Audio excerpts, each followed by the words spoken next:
Krishna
अध्याय 6 वचन number 27-28।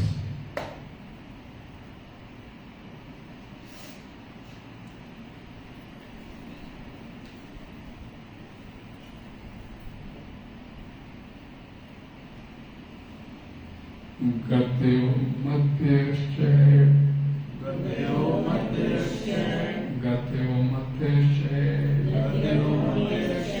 प्रायश्चित्तं समर्पणम्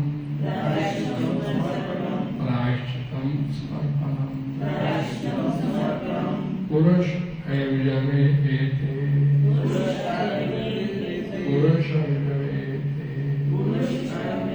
संभारा संभृता मया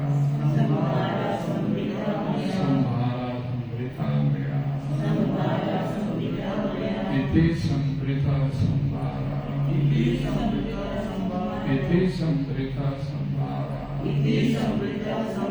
पुरुषाव्यवेयम्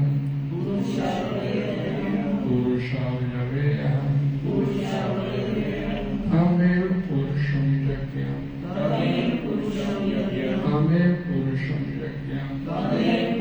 यज्ञम् तेनेव यम् ईश्वरम्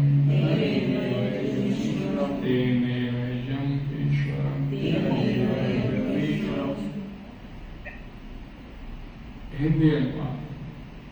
इस प्रकार मुझे भगवान के शारीरिक अंगों से यज्ञ के लिए इन आवश्यक सामग्रियों तथा साज सम्मान की व्यवस्था करनी पड़ी। देवताओं के नामों के आह्वान से चरम लक्ष्य विष्णु की क्रमशः प्राप्ति हुई और इस प्रकार प्रायश्चित तथा पूर्ण आहुति पूरी हुई।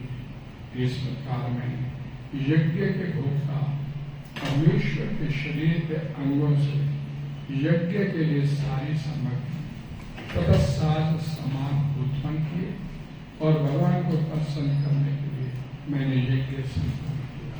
हरे कृष्णा। इस प्रकार मुझे भगवान के शारीरिक अंगों से यज्ञ के लिए इन आवश्यक सामग्रियों की तथा साज सम्मान की व्यवस्था करनी पड़ी। देवताओं के नामों के आह्वान से चरम लक्ष्य विष्णु की क्रमशः प्राप्ति हुई और इस प्रकार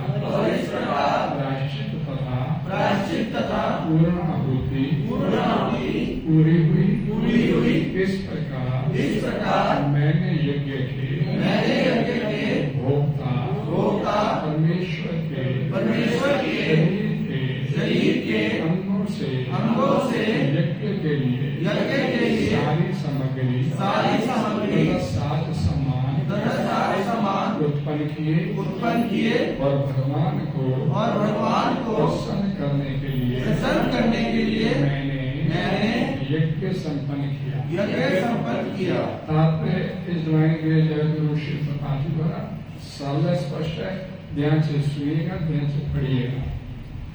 इस श्लोक में समस्त सामग्रियों के स्रोत के रूप में भगवान के व्यक्तिगत रूप पर अधिक बल दिया गया है।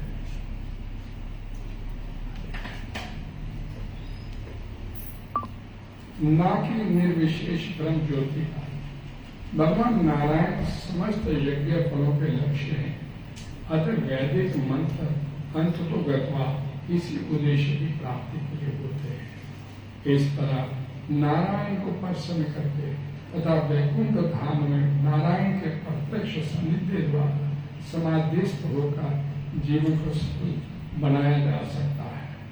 सामान्य लोग सदैव मन शांति या विषय शांति के लिए चिंतित रहते हैं, किंतु वे ये नहीं जान पाते कि विश्व शांति का ऐसा कोई मानक किस तरह प्राप्त किया जाए। ऐसी विश्व शांति यज्ञ तथा तप द्वारा प्राप्त की जा सकती है। भगवद गीता 5:29 निम्नलिखित सूत्र दिया गया है।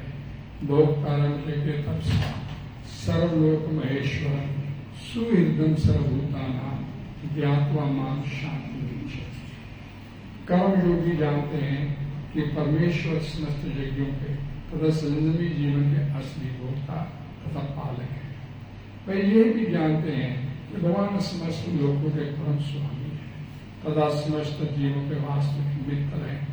ऐसा ज्ञान अनन्य भक्तों की संगति के माध्यम से कर्मयोगी को भगवान धीरे धीरे शुद्ध बना देते हैं और इस तरह वे बहुत बंधन से मुक्त होने में समर्थ होते हैं। इस भौतिक जगत के आदि जी ब्रह्मा ने हमें यज्ञ की विधि बतलाई। यज्ञ शब्द अन्य पुरुष की तुष्टि के लिए अपने स्वार्थों के समर्पण का द्योतक है। समस्त कार्य की यही विधि है। प्रत्येक व्यक्ति दूसरों के लिए अपने हितों की बलि चढ़ाता रहता है, चाहे वह परिवार के रूप में हो या समाज या जाति अथवा देश या संपूर्ण मानव समाज। किंतु ऐसे यज्ञों को पूर्णता तभी प्राप्त होती है जब वे परम पुरुष भगवान के निमित्त किए जाते हैं। क्योंकि भगवान प्रत्येक वस्तु के स्वामी, समस्त प्राणियों के सखा, यज्ञकर्ता के पालक एवं यज्ञ सामग्री के दाता है। अतः समस्त यज्ञों द्वारा केवल उन्हीं को तुष्ट करना चाहिए, अन्य किसी को नहीं। सारा संसार विद्या, सामाजिक उत्थान, आर्थिक विकास तथा मानव दशा को पूर्णता सुधारने की योजनाओं को समुन्नत बनाने में अपनी शक्ति की आहुति करने में लगा है। किंतु कोई भी भगवान के निमित्त यज्ञ करने में रुचि नहीं रखता, जिसका उपदेश भगवत गीता में किया गया है। अतएव संसार में शांति नहीं है।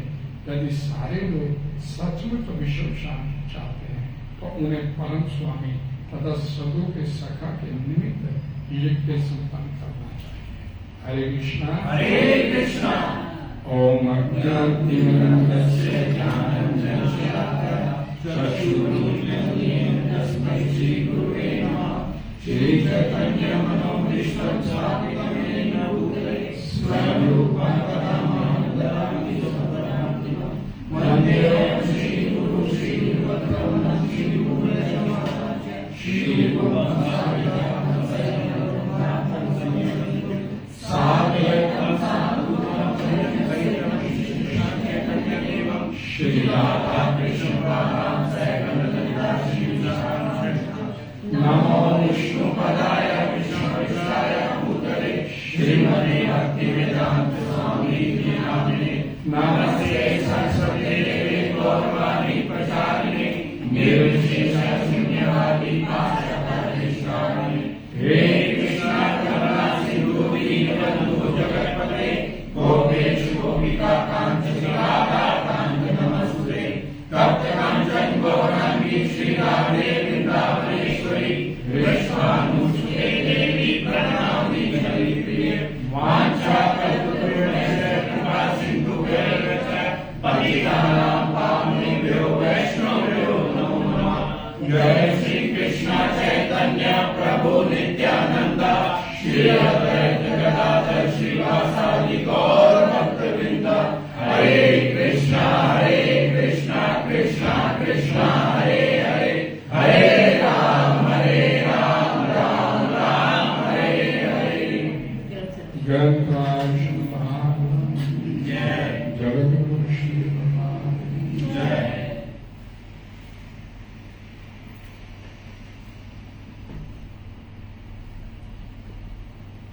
ब्रह्मा जी नारद जी को बता रहे हैं कि भगवान से सब कुछ मेरे को प्राप्त हुआ और उसे भगवान के निमित्त ही मैंने इसका इस्तेमाल किया, अपने लिए कुछ नहीं किया। यज्ञ करना था तो भगवान के से यज्ञ की सारी सामग्री, अर्थात कहने का अभिप्राय क्या कि समूची सृष्टि होते भगवद गीता में भगवान श्री कृष्ण बोलते हैं, बहु नाम जन्म नाम अंत्य ज्ञान मान माम वासुदेव सब कुछ भगवान है। जो कुछ भी चर अचर इस संसार में जड़ चेतन जो कुछ भी दिखता है वो सब का सब भगवान है, भगवान से मिला, भगवान से उसी में समा जाएगा।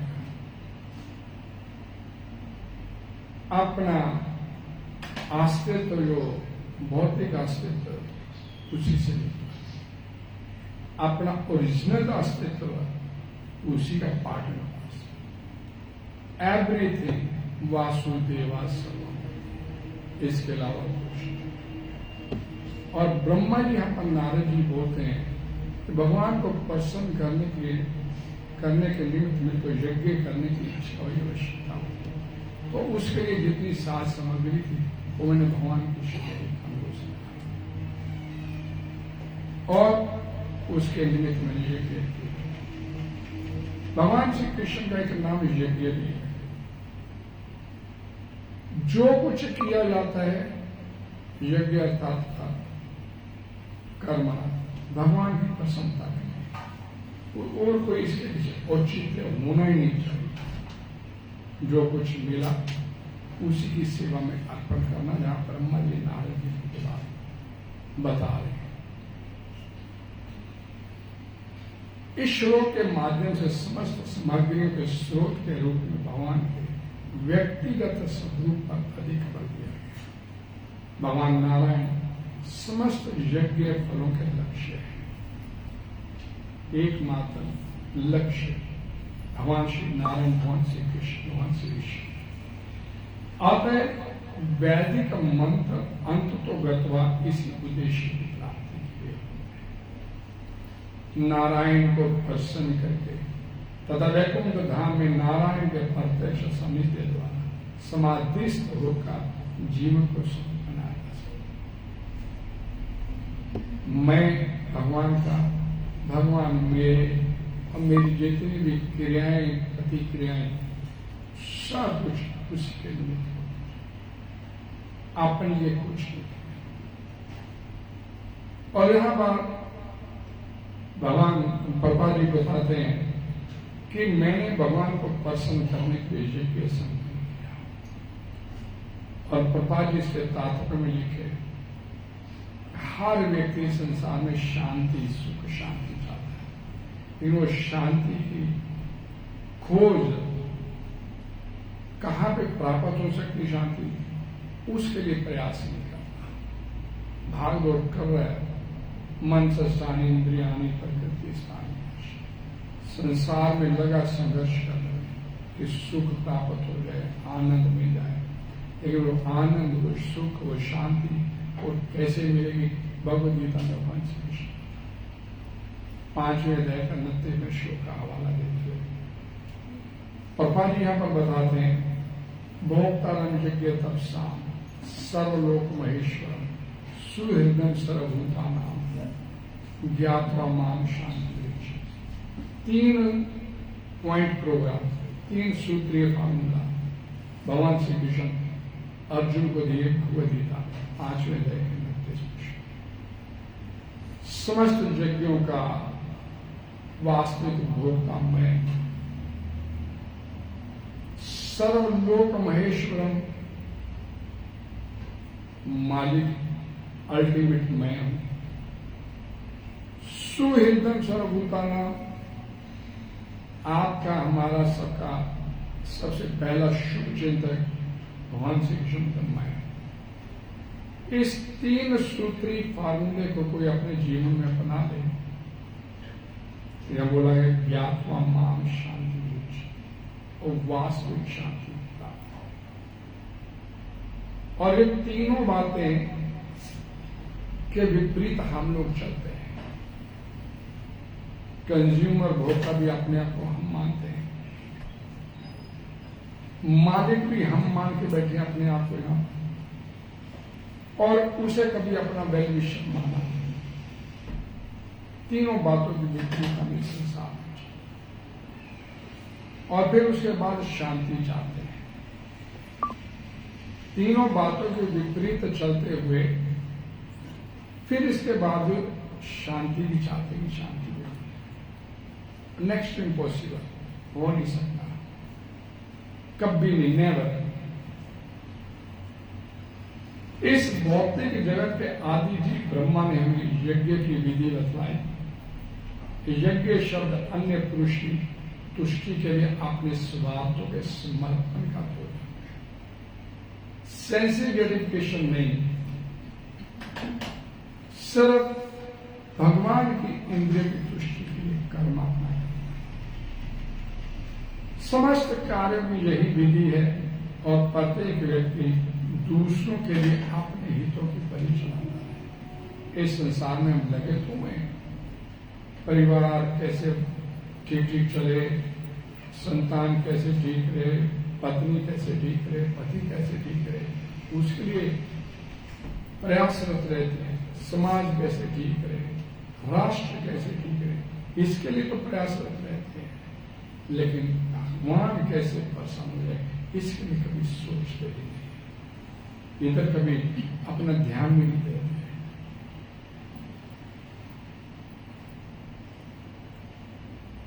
प्रत्येक व्यक्ति दूसरों के लिए अपने हितों की बलि चढ़ाता रहता है, चाहे वह परिवार के रूप में हो, समाज या जाति या देश या संपूर्ण मानव समाज। किंतु ऐसे यज्ञों की उनको पूर्णता तभी प्राप्त होती है जब वे परम पुरुष भगवान के निमित्त किए जाते हैं, भगवान की प्रसन्नता के लिए। क्योंकि भगवान प्रत्येक वस्तु के स्वामी हैं, समस्त प्राणियों के सखा हैं, यज्ञकर्ता के पालक एवं यज्ञ सामग्री के दाता हैं। अतः समस्त यज्ञों द्वारा केवल उन्हीं को तुष्ट करना चाहिए, अन्य किसी को।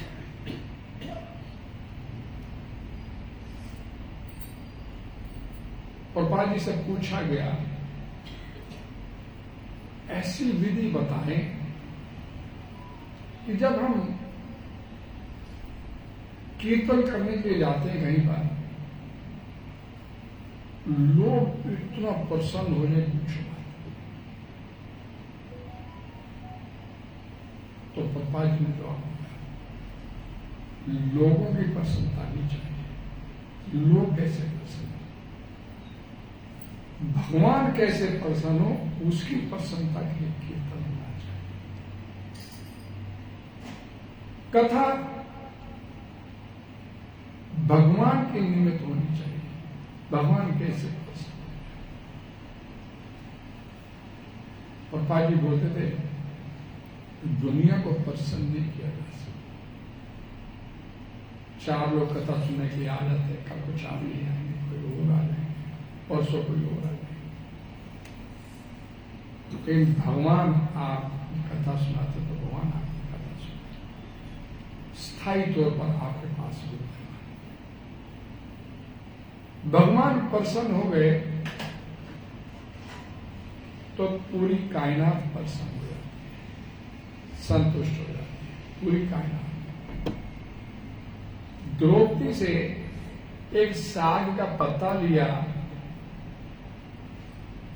जब द्रौपदी के ऊपर संकट आया कि 10,000 दुर्वासा मुनि अपने शिष्यों को लेकर पहुंचे, खाने की व्यवस्था नहीं, तो भगवान ने साग का एक पत्ता उस बर्तन में लगा हुआ उसे लिया, तो दुर्वासा मुनि अपने 10,000 शिष्यों के साथ संतुष्ट नहीं हुए,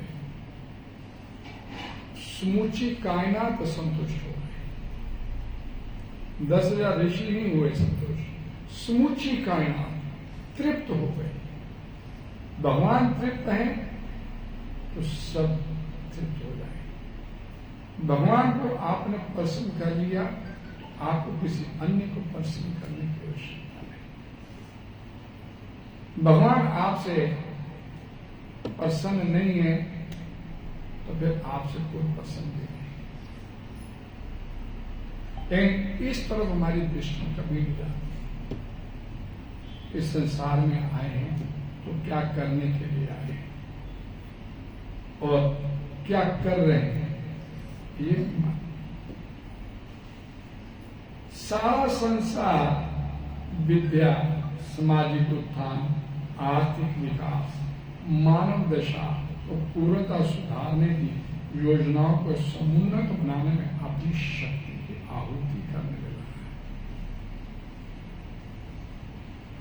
ना तो विद्या का प्रसार हुआ, ना सामाजिक उत्थान हुआ, ना आर्थिक, जिसे हम सो कॉल्ड आर्थिक विकास बोलते हैं, कि आर्थिक विकास नहीं, नर्क की तरफ ले जाने का रास्ता उन्नत होता, और ना मानव दशा सुधर पाई।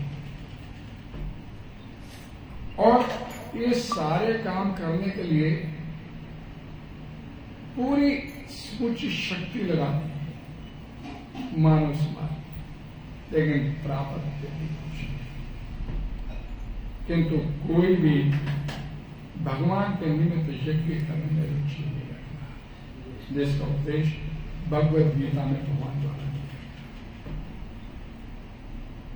भोक्तारम यज्ञ तपसाम सर्वलोक महेश्वर सुहृदम सर्वभूता नाम ज्ञात्वा माम शांति। पप्पा जी बोलते हैं कि वास्तव में अगर आप अपने घर में, अपने परिवार में, अपने समाज में, अपने राष्ट्र में, समूचे विश्व में शांति चाहते हैं तो सबों के सखा करेंगे उस परम स्वामी भगवान श्री कृष्ण यज्ञ संपन्न।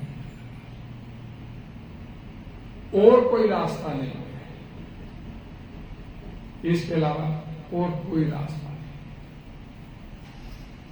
भगवद गीता में भगवान श्री कृष्ण बोलते हैं शांति का सबसे बड़ा सूत्र यही है कि भगवान श्री कृष्ण समस्त मानवीय कर्मों के भोक्ता हैं, और मनुष्य को चाहिए कि उसके पास उपलब्ध हर वस्तु भगवान की दिव्य सेवा में अर्पित कर दे,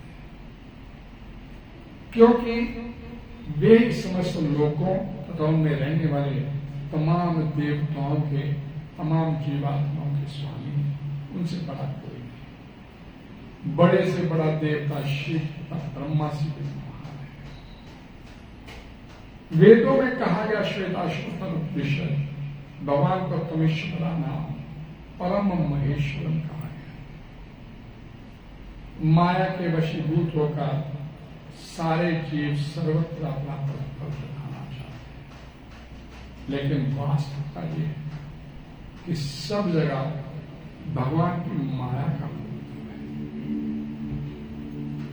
हम मालिक बनने के प्रयास में लगे हैं, लेकिन जितना जितना मालिक बनते चले गए उतना उतना माया के प्रभाव में और उसके चंगल में और फंसते चले। भगवान मायातीत हैं, मायाधीश हैं, माया के स्वामी हैं, और हम जैसे बद्ध जीव उस माया के कठोर शिकंजे में फंसे। जब कोई इन तथ्यों को समय नहीं लेता तब तक संसार में ना व्यष्टि तौर पर, ना समष्टि तौर पर, ना व्यक्तिगत, ना सामूहिक रूप में शांति प्राप्त की जा सकती। भगवान कृष्ण परमेश्वर है, देवताओं सहित सारे जीव उनके ऊपर आश्रित हैं, और पूर्ण कृष्ण भावनामृत में रहकर पूर्ण शांति प्राप्त की जा सकती। हरे कृष्णा हरे कृष्णा। इस शांति के आड़े में सबसे बड़ी रुकावट क्या है? जीवात्मा का अपना अहंकार। इस फार्मूले को मानने में जो बाधा उत्पन्न करता है शांति के फार्मूले को, और जीवात्मा का सबसे बड़ा रुकावट उसका अहंकार है। मैंने कल की कथा में भी बोला था कि हम भी भगवान बने हुए हैं। हम भी अपने बच्चों को अपने ढंग से, अपने घर की परिस्थितियों को अपने ढंग से निपटाना चाहते हैं। हर वो समस्या का समाधान हम अपने बलबूते पे करना चाहते हैं, अपने आप को समर्थ मानते हैं। लेकिन ये जो अपने आप को समर्थ मानने का जो अहंकार है हमारा जीवात्मा, ये हमारे को इस शांति को प्राप्त करने में सबसे बड़ी रुकावट है। जब तक भगवत गीता में भगवान श्री कृष्ण बोलते हैं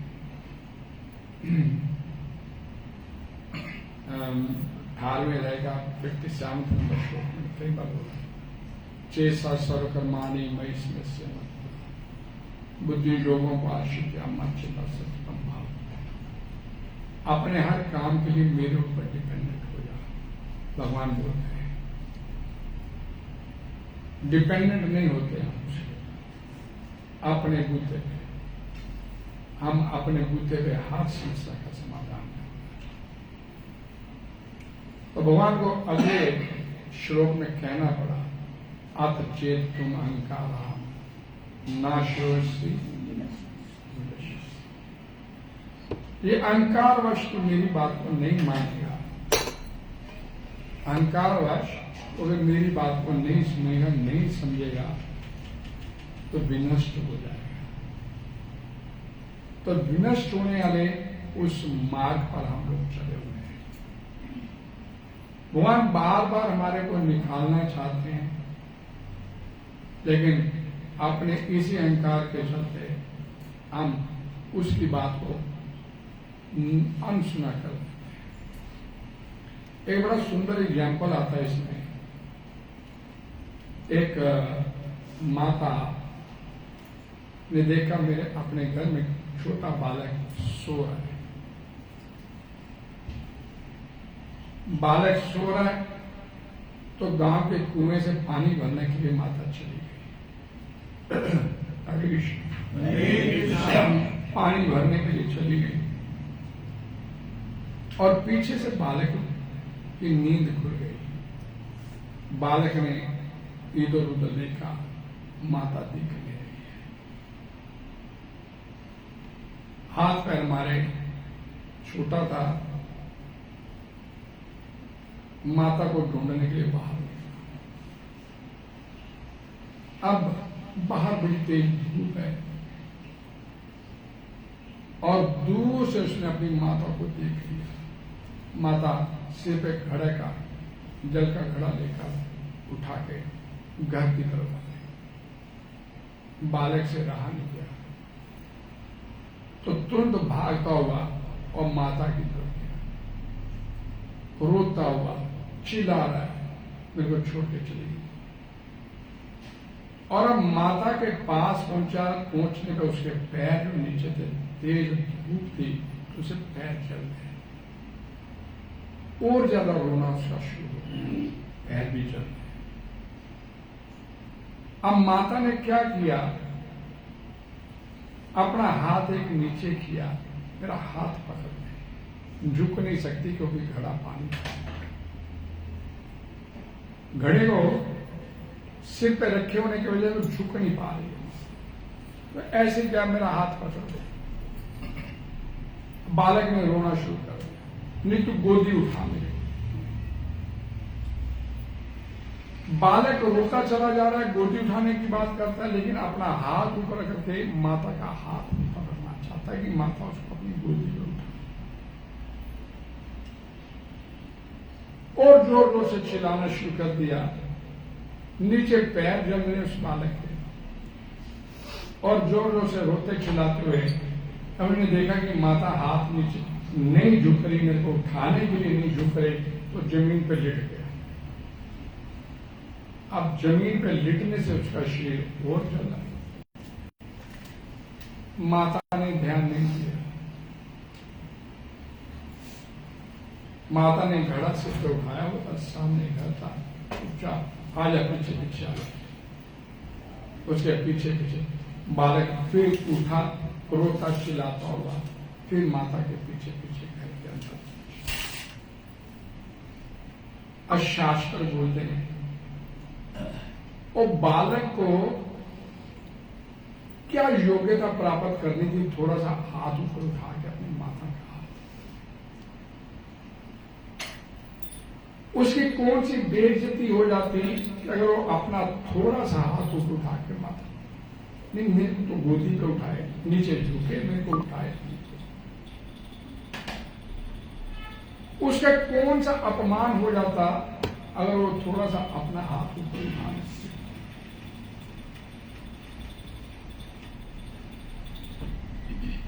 ठीक स्थिति हमारी भी है, हम भी झुकने के लिए तैयार। हम लोग इस संसार में बैठे हैं, हमारे ढंग से सारी परिस्थितियां बनती चली, उसके लिए प्रयासरत रहते हैं।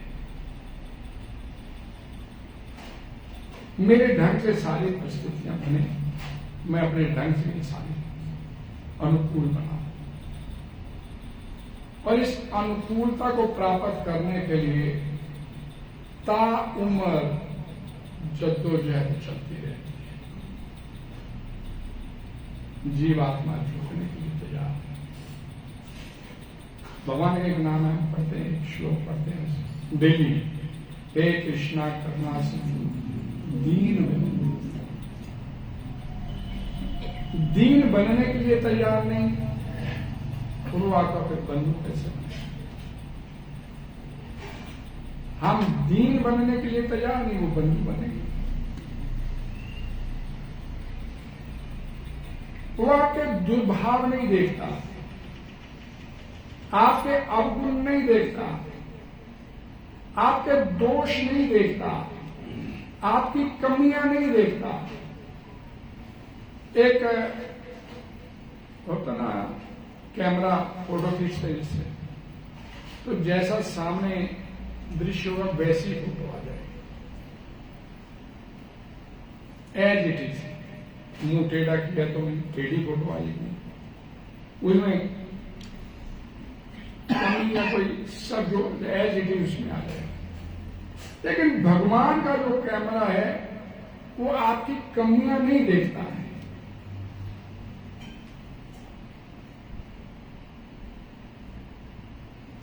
वो आपकी किसी अवगुण को नहीं देख रहा है,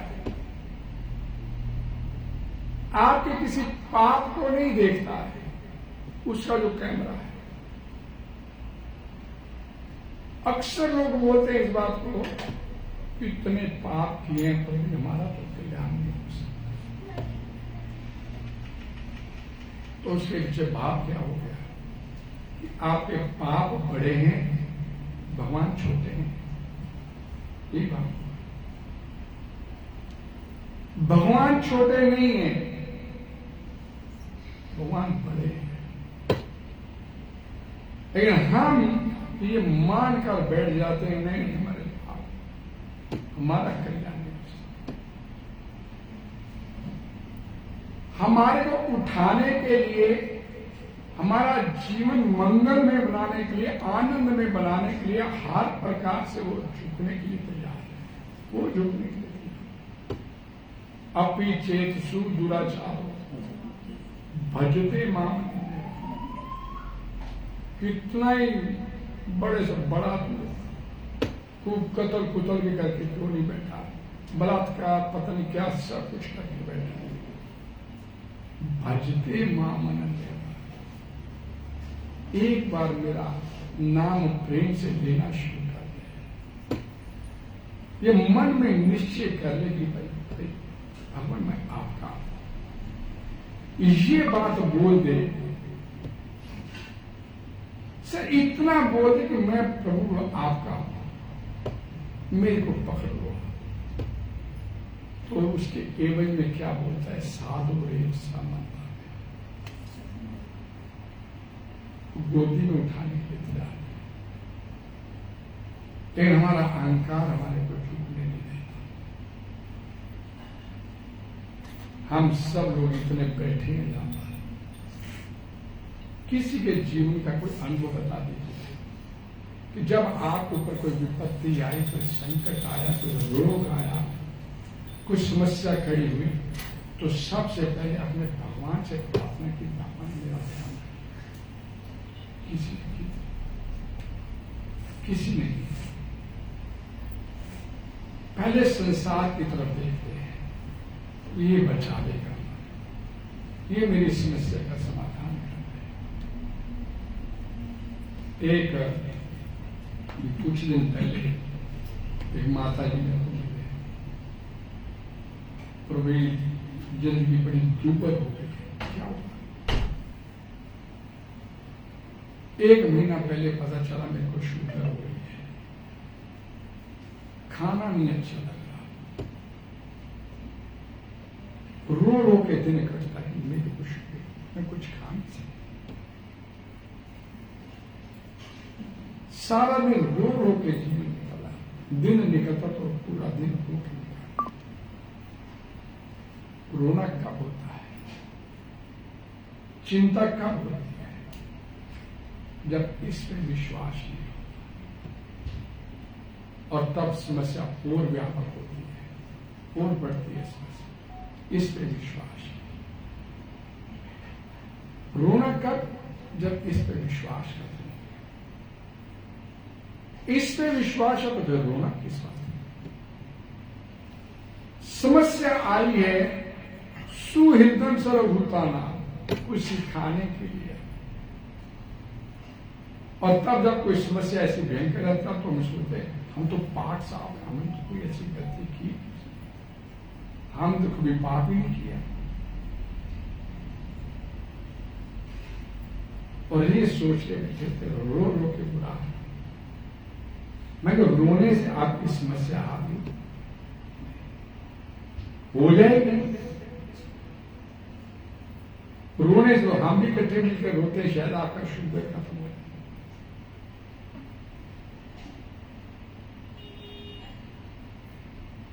कब चलते हैं भगवान की तरफ?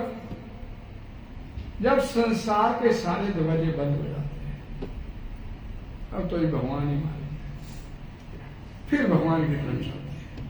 लेकिन तब चलने पर भी अपने मन में ये विश्वास नहीं होता कि ये कुछ कर देगा, तब भी ये विश्वास ये ठीक करेगा, इसलिए वो ठीक होता है। अश्रद्धाना पुरुषा धर्म से परंपरा अप्राप्य माम निर्वतन मृत्यु संसार बंधन, फिर तो यही करेगा, फिर तो मृत्यु संसार का चक्कर ही मिलेगा। इस पर विश्वास नहीं, इस पर भरोसा नहीं है। और इस पर भरोसा है तो समझ लीजिए भगवान ने आपका कल्याण करने के लिए आपको समस्या भेजी। अर्थात ही जिज्ञासु भगवद गीता में भगवान बोलते हैं, आप दुख दिया तेरे को, किस लिए दिया? किस लिए दिया? आज मेरी तरफ चले गए, और दुख आया तो और मजबूती से संसार की तरफ चलते हैं, और मजबूती से ढूंढते हैं कौन डॉक्टर है, किसकी दवाई काम करे, कौन सा पूछिए, कौन सा टोटका काम करे, भगवान की तरफ। और क्या बोलते, कल मैंने बोला था, नहीं पता कि कथा सत्संग में भी जाते हैं, कीर्तन भी करेंगे, खूब नाचेंगे, गाएंगे, लेकिन साथ ही संसारिकता की भावना को भी नहीं छोड़ेंगे। कथा कीर्तन करेंगे और संसारिकता की भावना को भी नहीं छोड़ेंगे। ये बोलते ना, एक जेब में भगवान रहे, एक जेब में संसार में बना रहे, और फिर ये भी उम्मीद करते हैं कि लोग में भक्त के रूप में पहचान लें, खूब कीर्तन कथा करेंगे सब कुछ, और फिर ये उम्मीद भी करते कि लोगों से मान सम्मान मिले, ये बड़ी अच्छी कथा करता, बड़ा अच्छा कीर्तन करता, बड़े सत्संग करता है। इसे भक्त नहीं बोला गया, इसे भक्त नहीं बोला गया। और दोषी होते चले जाते हैं।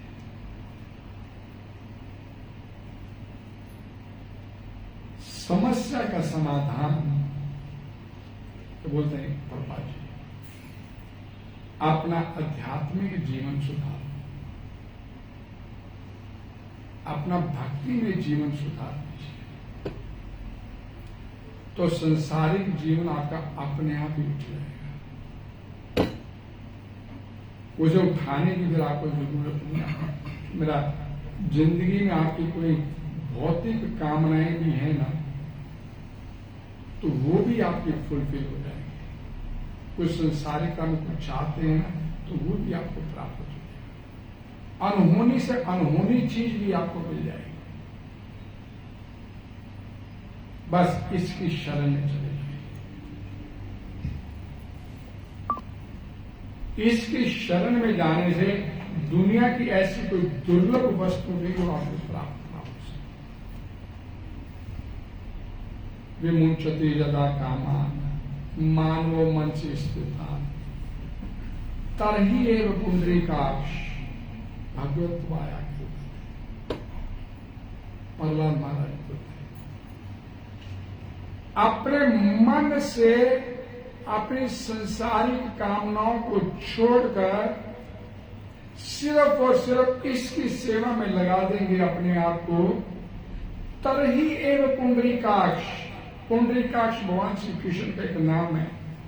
भगवत वाया कल्पते, भगवान षड ऐश्वर्यों के स्वामी हैं, और वो षड ऐश्वर्य जो हैं उसके आप सवता अपने आप उस षड ऐश्वर्यों के अधिकारी अपने आप ही बनते चले जाएंगे, जिस दिन आपके मन से आपके संसारिक कामनाएं निकल जाएंगी। फिर जो भी दुर्लभ से दुर्लभ वस्तु उसके अधिकारी अपने आप। कुछ अलग से आपको कोई प्रयास करने की आवश्यकता नहीं। मेरे को ये मिलता है संसार।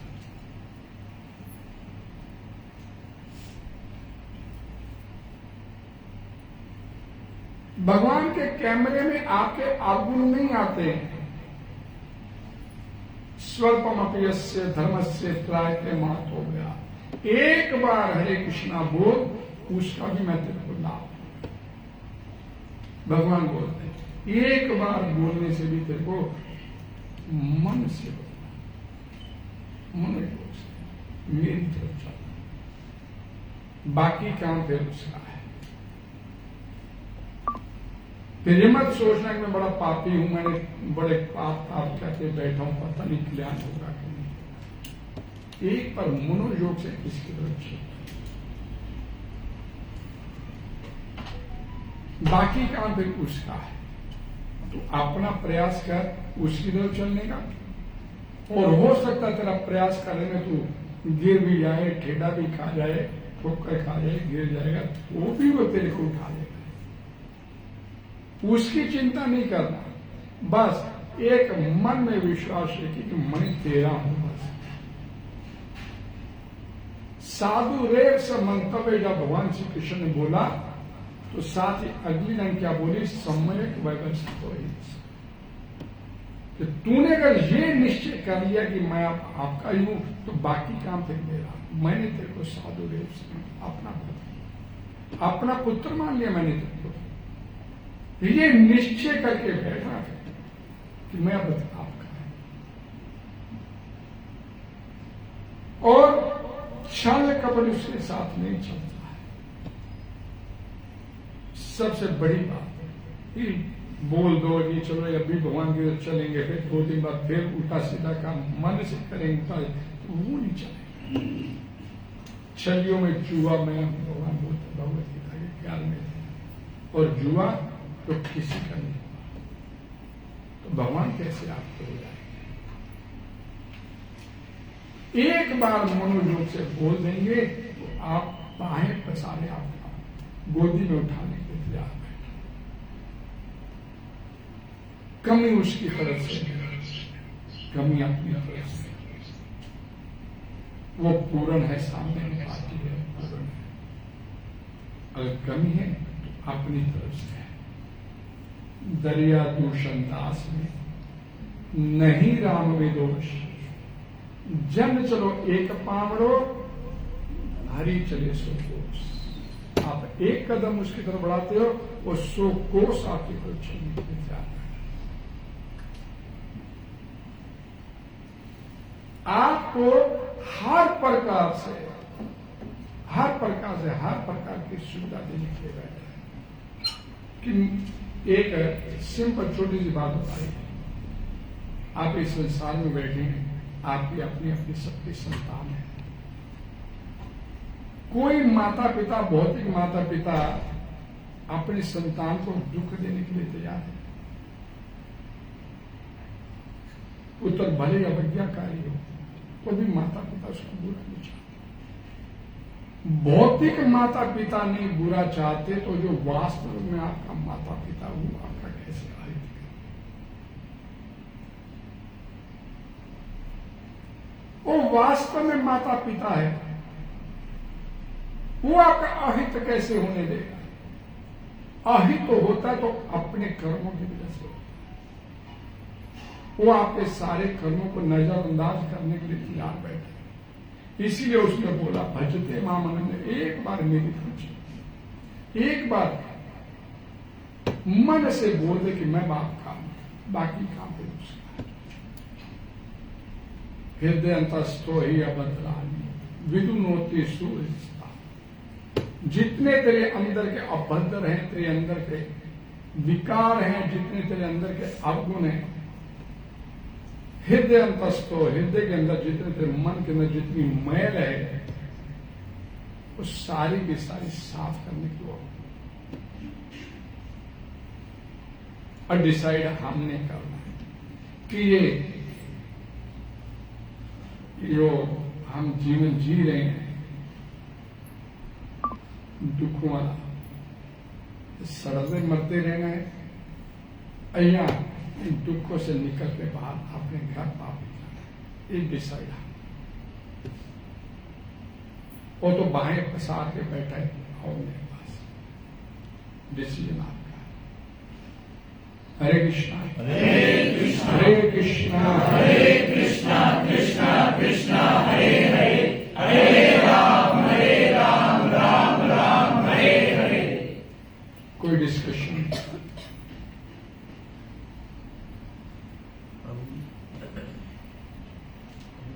यही एग्जाम्पल थोड़ा दिन पहले भी दिया गया था कि भगवान को कहो कि मैं आपका हूँ। अगर आप ये कहने के बाद भूल भी जाते हो तो भगवान नहीं भूलते। हाँ, वो तो भूल, उसका तो भूलने नहीं, उसका तो मेमोरी नहीं है ऐसी जो भूल जाए। हम ही भूल जाते हैं, फिर उसके साथ दगा करने का प्रयास करते हैं। लेकिन भगवान तो संभाल लेंगे ना। तो मनोयोग से उसकी तरफ चले ना। एक दिन फिर अगले दिन फिर छत कपड़े करते उसके साथ, अगले दिन फिर छत कपड़े करते और फिर माफ कर देता, फिर अगले दिन छत। मतलब रूटीन बना लिया हमने। एक्चुअल हो गए दगा करने तो उसके साथ। तू भगवान है तो हम भी भगवान है। मैं अपने बच्चे को ये बनाऊंगा, डॉक्टर बनाऊंगा। भाग्य विधाता बनने के लिए बैठे हैं और पूरा प्रयास करते रहते हैं कि अपने बच्चे को मैंने इंजीनियर बनाया तो इंजीनियर ही बनाऊंगा। वो अपनी हाथ की रेखाएं लेके आया हुआ है, लिखा हुआ इसमें क्या बनना है। हम तो ये बनाएंगे इसे। और बचपन से अभी वो बोलना शुरू नहीं होता तो सिखाना शुरू कर देता है उसे। बैग दे दिया जाता है उसे पकड़ के बच्चे। कितने माँ बाप हैं जिन्होंने अपने बच्चों को भगवत ज्ञान के बारे में एजुकेट किया? कितने माँ बाप हैं? मैं तो बता दूं, बड़ा सुंदर एग्जाम्पल है। मैंने हम लोग सोचते हैं कि बच्चों को पढ़ाएंगे नहीं तो क्या करेंगे, है ना। बच्चे को पढ़ाना है कि मेटीरियल एजुकेशन नहीं देंगे तो कैसे गुजारा। तो मैं तो बड़े स्ट्रिक्ट एग्जाम्पल, लेकिन वो बोलते हैं ना कि भगवान भगवत गीता में बोलते हैं मनुष्य नाम शास्त्रेषु यतताम अपनी सिद्धा नाम खर्चन मामे। कोई एक बिरला आता मेरी तरफ, तो उन बिरलों के एक एग्जाम्पल मेरे पास है। यूएसए में एक माता अपने बेटी और बेटे को लेके गई। बेटी को उन्होंने ऑनलाइन एजुकेशन स्कूल में डाला, स्कूल में नहीं भेजा, बच्ची को 10th स्टैंडर्ड तक उन्हें ऑनलाइन एजुकेशन दिलाई, घर में बिठा के। घर में ऑनलाइन, अपने तो ऑनलाइन कोरोना के बाद शुरू हुआ, वहां पहले से ऑनलाइन चलती क्लासेस, स्कूल चलते हैं, तो ऑनलाइन उसने 10th तक पढ़ाया अपने बच्चे को। लड़की को 10th स्टैंडर्ड की, जब मैं उससे मिला उस परिवार से, भगवद गीता की कथा चल रही थी, प्रभुपाद जी के डिसिपल कथा कर रहे थे उसमें। लड़की ने इतने क्वेश्चन आंसर किए महाराज जी से कथा की। तो मैं बाद में बड़ा प्रभावित हुआ, उस परिवार से मिला तो उस माता ने बताया प्रभु जी ये बच्ची है मेरी 10th स्टैंडर्ड की है, मैंने इसको स्कूल में नहीं डाला, ऑनलाइन 10th कराई इसकी, और इसको साथ में मैंने घर में रखा, किस लिए? इसे भगवद गीता कंठस्थ करे। 700 श्लोक भगवद गीता के इसको पूरे याद है, चुपानी याद है मेरी बेटी। वो भी तो माता है, नहीं इस मटीरियलिस्टिक माहौल में अपने बच्चे को भगवद गीता कंठस्थ करे। 5 साल का उसका बालक था, कितने सवाल किए उस महाराज जी से, उसने कथा कर। वो भी तो संतान थी। हम अपने बच्चों को बोले बच्चा था कहीं पढ़ाई कर करके माला करने के कैसे बोले इनसे, हमें तरस आ जाता है इस बात को कि माला कैसे करें, बच्चे को तरस आ जाता है। हमारे बच्चा तो पहले इतना था कि ये हमारी स्थिति है।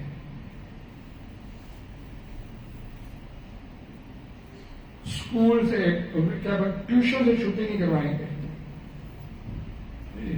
ट्यूशन नहीं छुड़वा सकते। क्यों नहीं छुड़वा सकते? 8,000 तो फीस जा रही है महीने की, छुट्टी कैसे करवा? 8,000 देख रहा है, भगवान नहीं देखते, बस 8,000 देख रहा है, क्या करेंगे?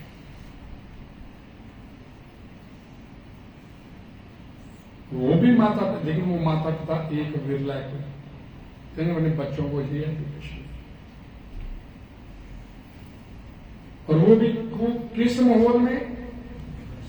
यूएसए में। यहां जीवन इस तरह का सोच ही नहीं सकते। और उस माहौल में बच्चा 10वीं क्लास में पढ़ता बच्चा पूरी भगवद गीता 700 के 700 श्लोक,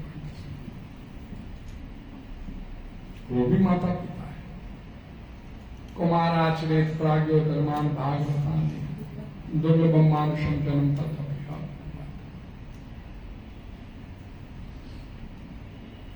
तथापि अध्रुवम, टेम्परेरी है, पता नहीं सांस अगली आने के लिए आने। अर्थदम, मीनिंगफुल। सोचो ये मनुष्य तन मिला किस लिए? क्या खाने पीने सोने के लिए? तो कुत्ता भी पैदा करेगा, वो भी बच्चे पैदा करता है, वो भी खाता पीता सोता है, हम भी वही कर रहे हैं। अंतर क्या है? भोग संग्रह में बचा। उपदेशामृत नेक्टर सेक्शन में कृपा ये बड़ा सुंदर एग्जाम्पल दिया कि अनाज की बोरी चुराहे पे रख दिया, चिड़िया आई 2 दाने उठा के ले गया, कुत्ता आया जितना मुंह में खा सकता खा के चला गया, गाय आई जितना खा सकती थी खा के चली, आदमी आया बोरी उठा के ले गया। ये हमारी स्थिति है। उनको नहीं चिंता है सृष्टि के 84 लाख योनियां, मनुष्य योनि और बाकी की जितनी योनियां, चिंता नहीं है कि शाम को रोटी मिलेगी कि नहीं मिलेगी। मनुष्य को चिंता है शाम को क्या करें, वो जीव कहां क्या कर रहे हैं। सुबह की मिलेगी आराम से सो जाता कुत्ता गली में, किसी न किसी करके बाहर स्वयं, फिर रात को उठेगा भगवान उसको। कोई ऐसा जीव देखा कि भूख से मरा हो, until unless को इतना ही हित कर्म क्यों नहीं करके बैठे।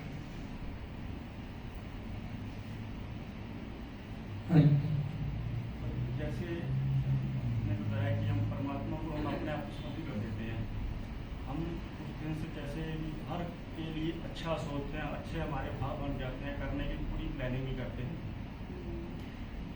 जिसके प्रति हम अच्छा सोचते हैं या कुछ भी करते हैं और वही लोग हमारे ऊपर उल्टा कीचड़ फेंकना शुरू कर देते हैं, ऐसा क्यों? आपको उससे क्या लेना देना है? आप अपना कर्म कीजिए ना, दूसरे के कर्म से क्या लेना? आपने आप अच्छा कर रहे हैं ना, अच्छा कर, भगवान बैठे ना ऊपर, वो आपकी ध्यान नहीं देंगे क्या? ये बातें तब करते जब उसके ऊपर भरोसा नहीं होता है, सामना मार जाएगा, नुकसान कर देगा, कैसे कर देगा?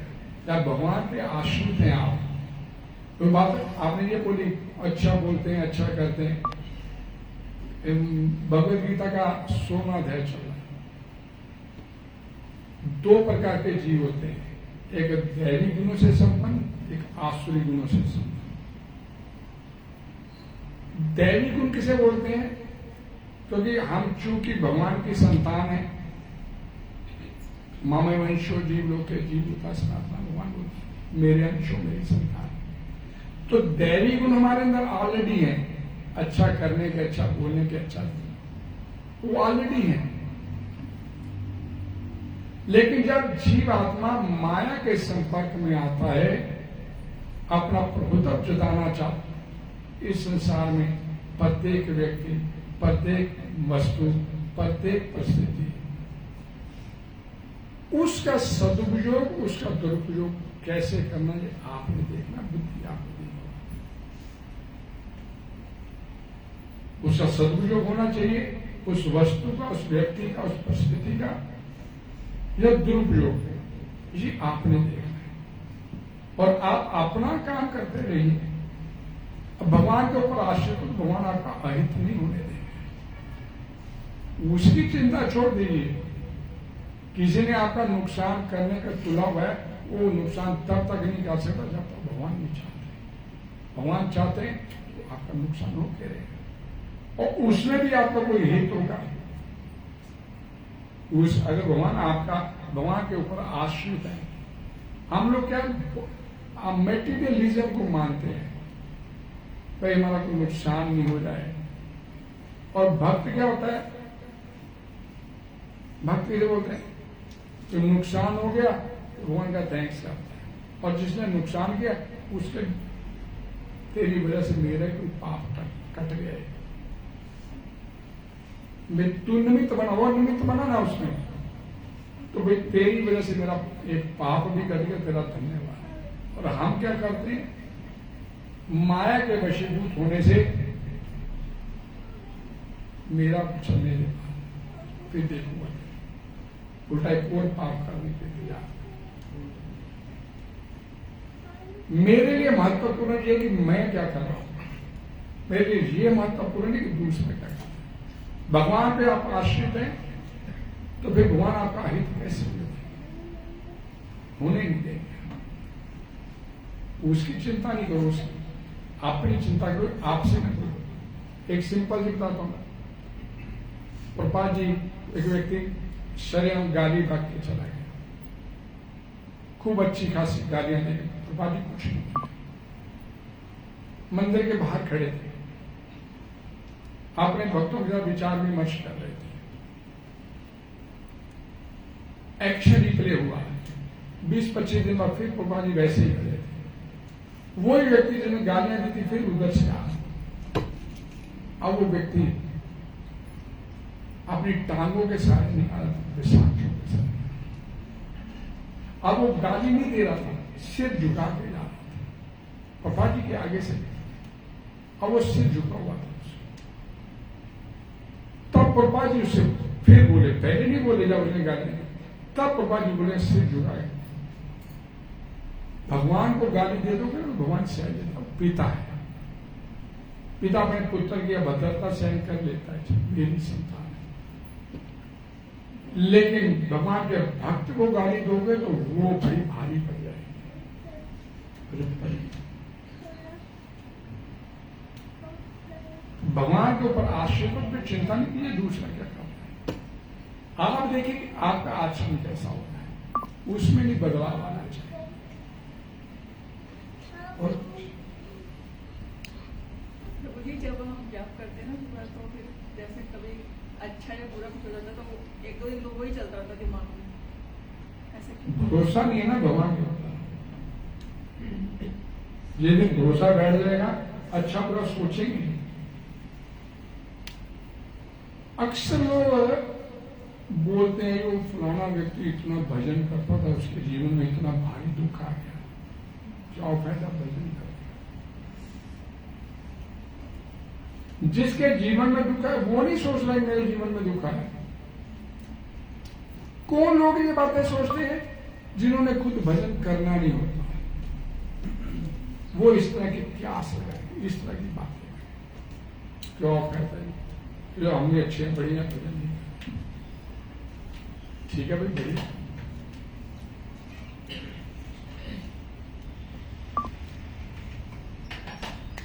और कुछ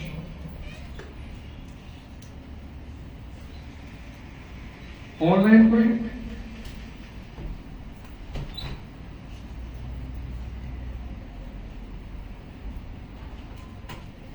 शेर भगवान की जय।